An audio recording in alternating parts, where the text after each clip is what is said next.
اعوذ باللہ من الشیطان الرجیم بسم اللہ الرحمن الرحیم۔ حجاج بن یوسف کو کسی نے خبر دی کہ ایک شخص ہے جو 20 سال سے غلاف کعبہ کو پکڑ کر دعائیں مانگ رہا ہے، لیکن اس کی دعا قبول نہیں ہوتی۔ حجاج اس آدمی کے پاس پہنچا تو معلوم ہوا کہ وہ آدمی اندھا ہے اور اللہ سے آنکھیں مانگتا ہے۔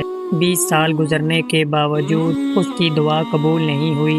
حجاج نے اس سے کہا، اللہ نے تجھے آنکھیں نہیں دیں، لیکن اس کے علاوہ کچھ ایسی خاص چیزیں ضرور دی ہوں گی جو آنکھوں کا نعم البدل ہوں گی۔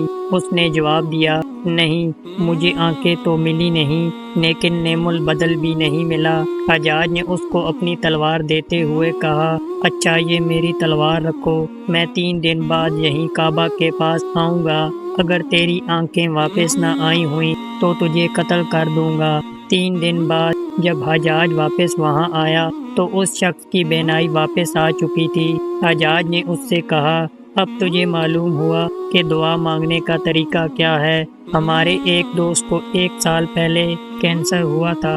بتاتے ہیں کہ میں جس ہسپتال میں تھا وہاں ایک شخص آیا، اس کو بھی کینسر تھا۔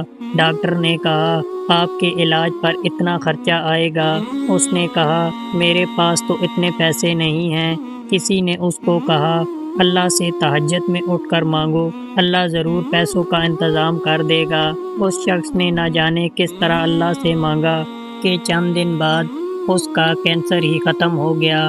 ہسپتال والے حیران تھے کہ سارے ٹیسٹ کلیئر آ گئے۔ میرے دوستو، ممکن ناممکن تو مخلوق کے لیے ہے، اللہ کے لیے تو سب ممکن ہی ممکن ہے۔ کن کہا اور ہو گیا۔